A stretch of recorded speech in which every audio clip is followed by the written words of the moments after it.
In nomine Patris et Filii et Spiritus Sancti. Amén. Sancta María, sede sapientiae, ora pro nobis. Comenzamos la tesis 40 sobre la moral de la persona, lo que tiene que ver pues, con la moral sexual, la moral matrimonial. Y recordáis que aquí digamos, hacemos como siempre tres partes. Hablamos primero del amor interpersonal y sus raíces, y aquí se comienza recordando que la unidad de alma y cuerpo que caracteriza a la persona humana, que ha sido redimida por Cristo, se despliega en el amor interpersonal. Luego hablamos de la integración de este amor, para cuya integración es necesaria la virtud de la castidad, a la cual se oponen determinados pecados. Veremos cómo ese amor interpersonal se integra mediante una virtud y por otra parte los pecados que se le oponen. Y en tercer lugar, como consecuencia, tiene como consecuencia el principio de la paternidad responsable, en cuya ejecución no se pueden separar los significados del acto conyugal, el unitivo y el procreador, y por ello son ilícitos los métodos anticonceptivos, que es algo esencialmente distinto de la abstinencia periódica y el recurso a periodos que no son fértiles. Veremos esto con detalle. Ante todo, bueno, aquí, como siempre, referencias al catecismo y al compendio, y de grandes documentos magisteriales tenemos la Humane Vitae de Pablo VI y un texto de la Congregación de la Fe del año 75, la de que se llamaba la Declaración Persona Humana, que trataba de todas estas cuestiones de ética o de moral sexual. Y por último, como siempre, algunas referencias a textos de la Suma de Santo Tomás que pueden ser útiles para todo esto.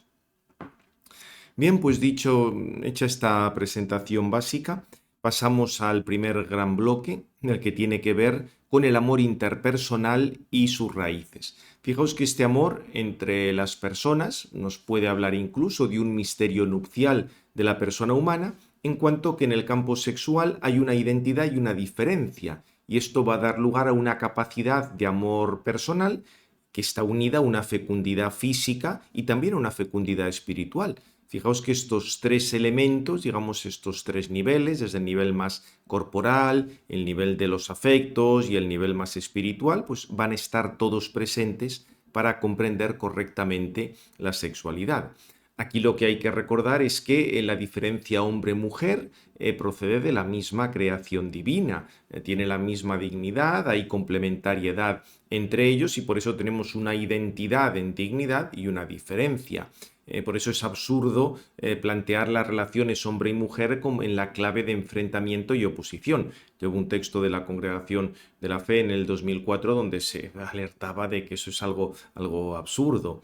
De hecho, las relaciones de dominio, las tensiones, las oposiciones entre uno y otro no son consecuencia de la constitución hombre-mujer, sino que han brotado del pecado y no forman parte del designio de Dios. Por otra parte, hay que recordar que en el hombre hay dimensiones tanto materiales como espirituales. El cuerpo es personal en razón de la unión sustancial con el alma y esa diferencia hombre-mujer se va a dar en múltiples niveles, comenzando por la sexualidad que afecta a toda la persona. Obviamente el nivel espiritual en cuanto tal no es distinto del corporal, pero como el alma es forma del cuerpo, todo lo corporal repercute en lo espiritual. Por eso digo aquí que el alma humana es inmaterial y directamente no presenta caracteres sexuales, pero como es forma de ese cuerpo concreto sexual distinto en el caso del hombre y la mujer, tiene consecuencias. Y en tercer lugar, y todavía lo más importante, el hombre está creado a imagen de Dios para vivir en la amistad divina, ya en este mundo mediante la gracia y después en la vida eterna. Por eso, fijaos que la gracia y la caridad también deben influir en las relaciones hombre-mujer. Por ello, habría que decir que el amor entre el hombre y la mujer tiene sus raíces en la constitución de la persona, tal como hemos visto antes, y así con diversos niveles. Hay un primer nivel del amor como una pasión, como algo que se recibe y padece, sería un amor naturalis, que tiende al propio bien, se da en el nivel sensible, un poco lo que se llamaba en el planteamiento clásico la voluntas ut natura. Pero esta pasión requiere una respuesta adecuada. la razón práctica va a guiar toda la actuación libre del hombre y también en este campo de la pasión. Hay esa búsqueda de un bien apetecible y del placer, pero eso digamos, la razón práctica orienta eso hacia la persona a la que se quiere, con lo cual pasamos de un nivel así más básico al amor de amistad. Fijaos que para el amor de amistad ya no se quiere simplemente el bien de la persona que está amando, sino se quiere el bien del amigo, con lo cual hay reciprocidad y eso es algo que nos hace buenos. El buscar ese bien del amigo forma parte también de la virtud. Así, en el amor humano, por la constitución del hombre, tenemos un dinamismo somático, que es pulsional o genital, un dinamismo afectivo, el mundo de los sentimientos, pasiones y tendencias, y un dinamismo espiritual, donde entra la voluntad y la razón. Y este último es lo que especifica el amor interpersonal o de benevolencia, el querer el bien para el otro, la amistad está en ese nivel. Por supuesto, es en este contexto en el que se va a dar la generación humana. La generación humana que comienza en ese nivel somático y pulsional, pero está también unido a los otros niveles. De hecho, la unidad sustancial de la persona humana digamos, contiene todos estos aspectos y la moral, por eso, no se puede quedar simplemente en el nivel de las intenciones subjetivas o ni siquiera en el papel de las emociones, sino que en la moral entran los tres aspectos, desde lo más somático, lo emotivo y lo racional. No podemos decir que la moral no es solo únicamente la intención última que hay en la razón, como lo que habíamos dicho de esos errores de la opción fundamental, no, abarca todo porque todas estas cosas son necesarias para el desarrollo del hombre hacia la consecución del fin. Fijaos, como os apunto aquí en este último párrafo del primer bloque, que Cristo ha redimido al hombre en todas sus dimensiones y permite sanar también el amor, porque en el amor ha habido consecuencias del pecado original igual que en todo, para que el amor no se convierta en utilizar al otro. Y por otra parte, y también esto es muy importante, hay una posibilidad de realizar el amor en el celibato, donde no se da un ejercicio de la actividad sexual, sino que el célibe entrega su corazón indiviso a Jesucristo en la Iglesia, de manera que también se realizaría ese misterio nupcial de la persona, digamos, esa realización en la amistad con una fecundidad que ya no va a ser material, sino de otro tipo. Fijaos que para poder comprender el celibato hay que tener en cuenta que Dios puede ser amado como se ama al cónyuge en el matrimonio. O sea, se puede, digamos, amar a Dios con ese corazón indiviso, lo cual excluye planteamientos de tipo panteístico. O sea, como si se identifica a Dios con la totalidad y ya cuando se ama a otra persona se está amando a Dios. Bien, aquí hay que ir precisando las cosas. Si se sostiene que todo acto de amor a Dios necesariamente debería pasar por el amor a una persona humana, entonces ya no se podría mantener el celibato, pero eso es falso. Podemos amar a Dios, digamos, con ese corazón indiviso de esa manera directa. Y la encarnación del Verbo permite una amistad con Jesucristo que puede determinar todo el afecto de la persona, hasta el punto de que se elija el celibato en lugar del matrimonio, movido evidentemente pues por la misma ayuda de Dios, por el Espíritu Santo. Recordad también alguna cosa que habíamos dicho en el tema de las virtudes, o aquí estaría un poco lo de la cuestión de los consejos evangélicos, el abandonar, digamos, el prescindir de lo que tiene que ver con el campo de la generación para que haya esa dedicación más inmediata y más, digamos, más totalizante, por así decir, a Dios. Bien, esto respecto un poco el primer gran bloque sobre el amor interpersonal y sus raíces. Pero tenemos ahora que hablar de la virtud de la castidad, que es la que va integrando ese amor. Fijaos que la virtud de la castidad integra el amor humano y lo capacita para que pueda entregarse al cónyuge de una manera madura, conforme al misterio nupcial de la persona. Esto conlleva el autodominio de las pasiones y pulsiones humanas para poder vencer la coacción interna en el sujeto, y esto requiere esfuerzo y ascesis. La persona tiene que ser dueña de sí mismo, pero eso sería, digamos, este nivel de autodominio es el primer paso, porque este autodominio luego se orienta a la donación a la otra persona. Ya hemos visto la amistad como buscar el bien del prójimo, la capacidad para el amor personal. Se elige el bien y ya una persona eligiendo el bien respeta al otro, desea el bien del otro, no le utiliza como mero instrumento de placer. O sea que, como veis, la entrega al otro requiere también el dominio propio. Como consecuencia de lo anterior, tenemos la virtud de la castidad, que integra ese triple dinamismo humano del amor, al que nos habíamos referido antes. Tenemos un autodominio en este campo ético que educa los apetitos concupiscibles para que ayuden en la realización de cada acto casto singular, en toda circunstancia, incluso cuando resulte muy difícil, haya una tentación, por ejemplo, de abandonar al cónyuge o de buscar el placer de otra manera, pues ahí ayuda ese autodominio ético. Y por otra parte, la virtud ayuda a que estas tendencias a dirigir correctamente esta tendencia al amor, pues se haga con natural y de una manera fácil, pues vaya dirigido el amor al cónyuge o a la persona a la que corresponde en este campo de la sexualidad y no se desvíe a otras personas o cosas. También hay que recordar, esto ya lo hemos apuntado, que el pecado original tiene consecuencias en este campo. La situación inicial del paraíso se daba el don de la integridad que permitía unificar diversas tendencias y poner orden en los diversos niveles. Pero cuando eso se pierde, llega el desorden y eso es la concupiscencia. La concupiscencia no es un pecado en sí misma, procede del pecado y tiende hacia el pecado. Pero es simplemente desorden. Y atención, no reducir la concupiscencia al ámbito sexual. Se refiere a cualquier ámbito en el que los deseos de bienes materiales o de algo material no está correctamente ordenado, pero también afecta a las facultades generativas. De hecho, en la situación actual, sin virtudes y sin gracia, los dinamismos operativos de la sexualidad no es que estén automáticamente integrados en el bien de la persona de manera habitual. No es que la gente nazca con virtudes, ni tampoco en este campo, obviamente. Con frecuencia tienden simplemente a buscar el bien sensible propio, independientemente del bien integral de la persona y del bien integral de la otra persona a la que se está amando. Como faltan muchas veces estas virtudes, pues el sujeto no percibe con su razón práctica el bien integral de la persona en la situación y existe el riesgo, como ya hemos dicho, de ver en el cónyuge más un objeto que una persona. En cambio, cuando tenemos la virtud de la castidad, capacitada por la gracia y ayudada por los dones del Espíritu Santo, se integra todas esas cosas que estaban desordenadas desde el pecado original. Es un poco aplicar al cuerpo también la redención que nos trae Cristo.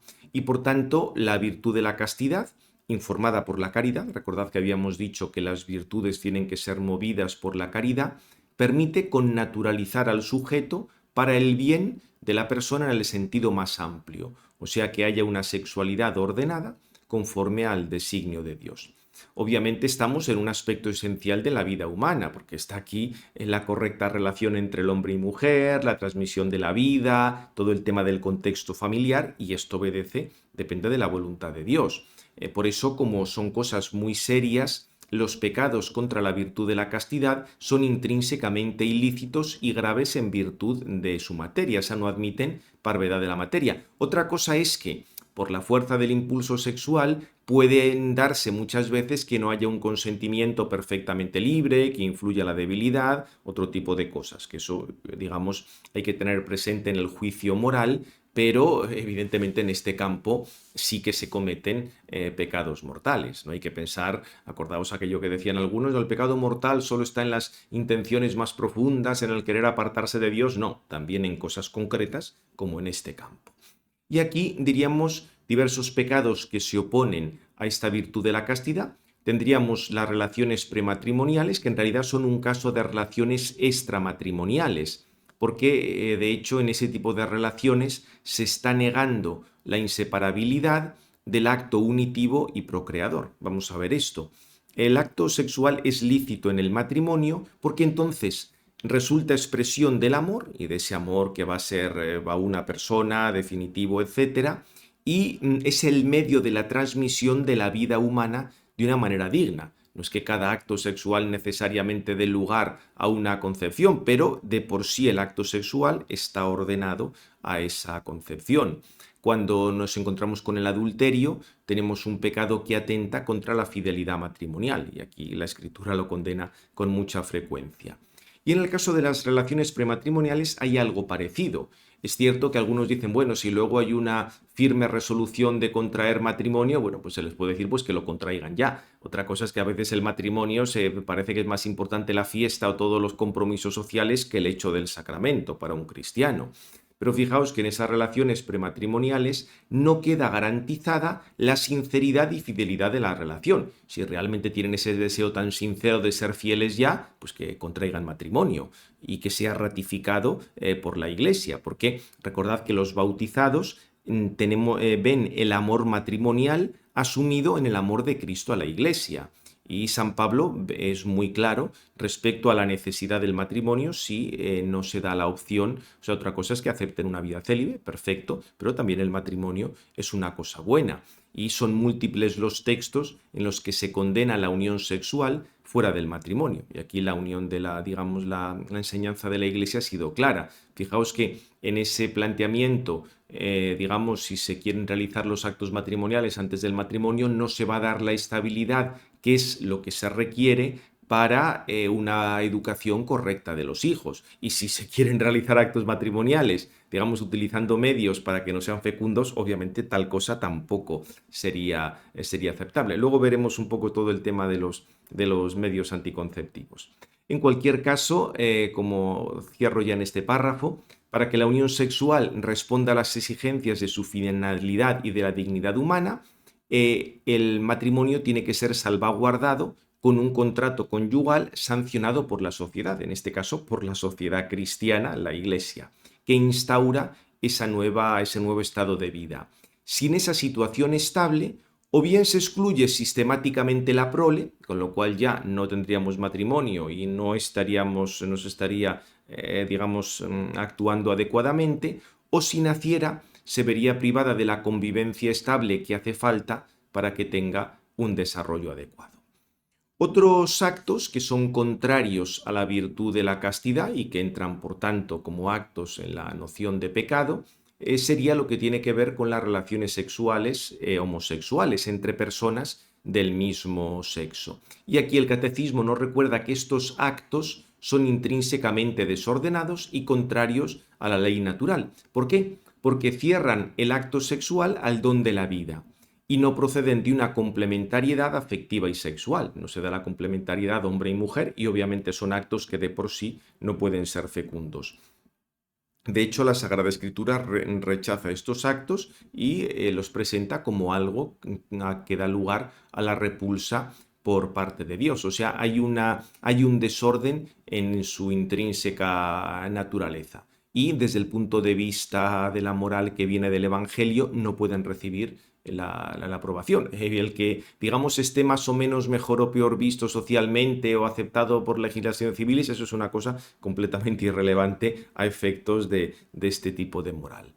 Por otra parte, no es cuestión de entrar aquí cuál es el origen de esa condición homosexual, si depende en algunos casos de algún trauma, es innato, depende de una educación, o sea, hay múltiples casos o simplemente el fruto de una elección, algo que proviene de una disposición previa. Aquí ya digo, puede haber de todo.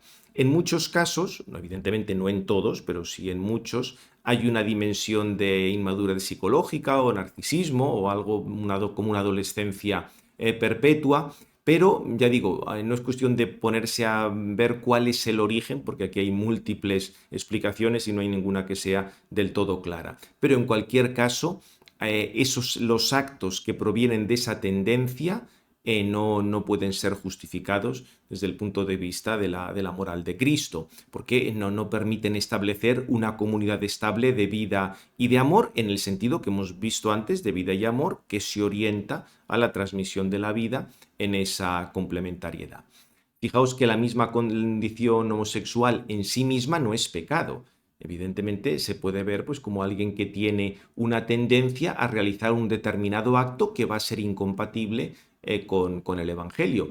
esa tendencia en cuanto tal no es pecado. Lo que pasa es que aquello a lo que lleva la tendencia, sí, porque son actos que no son aceptables, ya digo, tal como aparece por la enseñanza de la revelación. O sea que en ese sentido la tendencia es objetivamente desordenada, pero para que surja el pecado tiene que haber un consentimiento con esa tendencia. Por supuesto que la Iglesia siempre ha rechazado las acciones violentas que a veces sufren estas personas, pero eso no quiere decir que esa condición sea objetivamente buena o que tienda a algo objetivamente buena.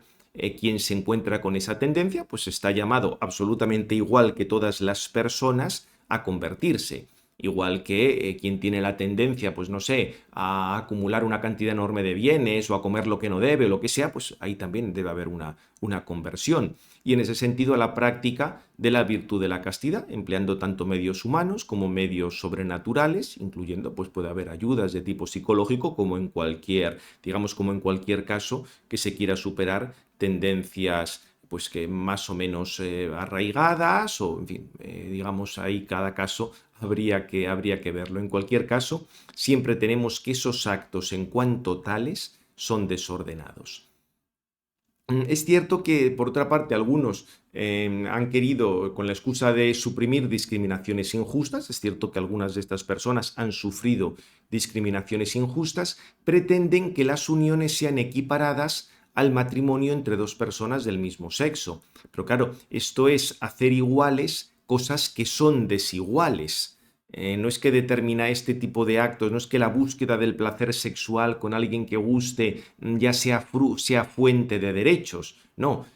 Si el matrimonio tiene relevancia social es por la importancia para la transmisión de la vida, el cuidado de la prole, etcétera. Sería, ya digo, sería igualar cosas desiguales y en ese sentido un agravio comparativo. Algo parecido hay que decir respecto a la adopción. Primero tenemos que recordar que no hay un derecho a adoptar. Más bien lo que existe es que una persona que está sola es conveniente que reciba unos padres. O sea, en todo caso, ahí hay que fijarse por el bien de la persona adoptada. Y obviamente, cuando el niño está creciendo, necesita la referencia materna y paterna. Si solo hay referencia de uno de los dos sexos, pues es claro que hay algo está fallando. Y ya por último, entre estos pecados contra la castidad, tendremos la masturbación, tal como la define el catecismo, y la excitación voluntaria de los órganos genitales a fin de obtener un placer venéreo. La inmoralidad de esto es clara porque es un acto sexual que niega tanto el sentido unitivo, es simplemente de una persona, es la búsqueda del placer de un sujeto que se vuelve sobre sí mismo y el sentido procreador. Si se empleara como medio para una fecundación e inseminación artificial, estaría separándose dos cosas que deben ir unidas, el sentido unitivo y el sentido procreador. Y es realmente un uso de la facultad sexual fuera de las relaciones conyugales y por ello se opone a la finalidad intrínseca, independientemente del motivo subjetivo que tenga la persona que lo está realizando. En la Sagrada Escritura no hay un término que lo defina con la precisión del sentido actual, pero sí estaría dentro del bloque de impureza o lascivia de la que se habla en varias ocasiones y la Iglesia ha recordado en diversos momentos que no es algo que es contrapuesto a la moral del Evangelio. También aquí, como hemos visto antes, la materia es grave, pero pueden darse muchas situaciones en las que no haya la imputabilidad o la responsabilidad esté disminuida. Por ejemplo, si falta el suficiente conocimiento o el consentimiento deliberado, la responsabilidad obviamente quedaría atenuada. Aquí puede influir pues, la inmadurez de la adolescencia, hábitos contraídos, determinadas cuestiones, problemas psicológicos que puedan disminuir o atenuar la culpabilidad, pero diríamos que eso se opone a la virtud de la castidad, es claro. Si se, digamos, formar un juicio moral, pues habría que tener en cuenta el conjunto de la vida cristiana, incluir los medios que se están poniendo para dominar las pasiones y sobre todo hacer crecer la virtud, lo cual evidentemente lleva tiempo, lleva esfuerzo, pero al final se logra integrar toda la persona. En este campo, igual que en general en cualquier campo moral, los argumentos de tipo sociológico que constatan hechos y frecuencias no son criterio para juzgar la gravedad moral. Es decir, el que muchas personas realicen determinada cosa Eso no quiere decir que tal cosa es buena, dirá que tal cosa es frecuente, pero la valoración, digamos, de que tal cosa sea buena dependerá de cuál sea el criterio de bondad y en este caso lo que nos lleva a alcanzar el fin. Por otra parte, digamos, el que determinados pecados en general contra la castidad sean muy frecuentes, más bien lo que está indicando es la debilidad innata del hombre como consecuencia del pecado original. Sería, digamos, como una comparación, una comprobación experimental de esas consecuencias del pecado original. Y ya el último bloque, la paternidad responsable. Hablamos ante todo de la decisión y ejecución de la paternidad responsable. Como hemos visto ya arriba, por la unión alma y cuerpo que caracteriza a la persona humana, los actos matrimoniales deben poseer siempre un sentido unitivo que expresa el amor de los cónyuges y además estar abiertos a la vida, aunque no necesariamente, ya digo, cada uno de esos actos sea fecundo, de hecho lo son muy pocos. Como os explico aquí, no todo acto sexual se sigue una concepción, pero el amor de los cónyuges en su conjunto es el marco en el que se va a transmitir la vida y educar a los hijos.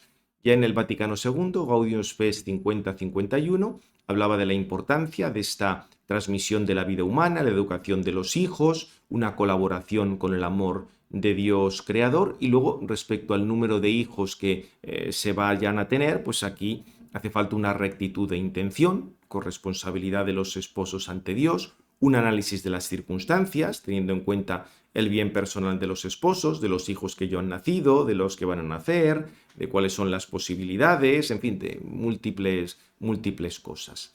Y supuesto que hay esa correcta decisión de los esposos, también es necesario que los medios para ejecutar eso sean correctos. El medio elegido debe ser moralmente lícito por su objeto y en ese sentido siempre el amor conyugal y sus expresiones en los actos conyugales tienen que estar abiertas a la vida, o sea, en su estructura tiene que haber esa apertura a la vida. En Gaudium Spes 51 recordaba que no puede haber contradicción entre las leyes divinas de la transmisión de la vida y las leyes del fomento del amor conyugal genuino y, por supuesto, se descarta cualquier tipo de recurso al aborto o al infanticidio y para la ejecución de la paternidad responsable hará falta la virtud de la castidad, que además va a permitir desarrollar ese amor auténtico. Y aquí es donde entra el discurso acerca de la contracepción y la diferencia con los métodos naturales de regulación de la fertilidad. Fijaos que, precisamente, en razón de lo que hemos dicho antes y como consecuencia de la unidad alma y cuerpo del hombre, los actos sexuales de los cónyuges tienen que mantener a la vez su sentido unitivo y su sentido procreador. Tiene que permitirse que sean fértiles. El amor entre los cónyuges conlleva una dimensión sexual y esa dimensión se inscribe en el proceso humano de transmisión de la vida. Este proceso tiene sus ciclos y periodos determinados, algunos de los cuales por la misma naturaleza de la mujer no son fértiles, con lo cual dentro de la misma naturaleza está que hay algunos periodos que no son fértiles. Entonces, en el proceso este de regulación de la natalidad puede darse el recurso a esos periodos no fértiles en los que se mantienen las relaciones conyugales. Pero esto es esencialmente distinto del uso de medios contraceptivos. No entramos ahora en la cuestión de la intención y las circunstancias. Es importante darse cuenta de que estamos ante cosas completamente distintas. Porque fijaos, en el acto contraceptivo, cuando se emplean los anticonceptivos artificiales, los esposos quieren libremente dar inicio a un proceso natural, porque el acto conyugal de por sí debe estar abierto a la vida, pero a la vez lo quieren impedir. Utilizando pues, el recurso a cualquier anticonceptivo que sea. Habría una voluntad objetiva antiprocreadora. Mientras que en el caso de la abstinencia periódica, los esposos mantienen relaciones solo en los periodos infecundos de la mujer y se abstienen en los periodos fértiles. Tenemos dos actos voluntarios que no se oponen entre sí. No hay voluntad procreadora, pero no es que haya una voluntad antiprocreadora ni una oposición a la naturaleza. Humanevita reconoce la licitud de este medio siempre que la intención sea recta y con las debidas circunstancias, por ejemplo, que no se pueda mantener un número de hijos mayor, hay digamos, alguna dificultad o lo que sea. Fijaos que la comparación entre una cosa y otra, por poner así un ejemplo ecológico, sería como si alguien quiere edificar en un bosque. En el caso de los métodos, digamos, el recurso a los periodos infértiles sería en un bosque, por el dinamismo natural del bosque, hay una zona que es un claro, pues ahí puedes poner la casa y no estorba. Mientras que el recurso a los medios contraceptivos sería como si en un bosque te pones a cortar árboles y quitarlos del medio para hacer ahí la casa. Evidentemente está rompiendo el dinamismo del bosque, mientras que en el otro caso has aprovechado que en el mismo bosque hay algunos claros. También hay, por último, ya con esto cerramos, una diversidad antropológica en relación con el amor conyugal, porque en la abstinencia periódica se da un autodominio virtuoso, se abstienen de las relaciones en los días en los que vayan a ser fértiles, es con la integración de las dimensiones pulsionales y afectivas bajo ese dominio de la voluntad racional. Puede constituir pues un gesto de amor conyugal que lo haga crecer en la verdad, digamos ese dominio mutuo, no pueden en ese momento tener más hijos porque no se podría mantener o lo que fuera, y se da ese dominio para abstenerse del acto matrimonial en esos determinados días. La contracepción, en cambio, estaría guiada por una racionalidad meramente técnica, que lo que se busca es maximizar el placer, y de por sí lo que buscan es eso, es algo que tiende hacia la lujuria, sí, aún dentro del matrimonio, pero lo que se busca es maximizar el placer y no reconocerle ningún límite. Y eso acaba desintegrando la personalidad moral, porque se da más importancia al placer que mantener los ritmos, en este caso los ritmos de la mujer sobre, digamos, de su propia fecundidad. Por eso falsificaría, en realidad es el acto matrimonial en esos casos sería más bien un acto de desamor, porque falsificaría la verdad objetiva de la entrega. Se desnaturalizaría el acto de la entrega porque se está realizando un acto que al mismo tiempo se está frustrando o diríamos, se está alterando respecto a su naturaleza más profunda. Bien, pues dejamos esto ya aquí. Gloria al Padre, al Hijo y al Espíritu Santo, como era en el principio, ahora y siempre, por los siglos de los siglos. Amén. En nombre del Padre, del Hijo y del Espíritu Santo. Amén.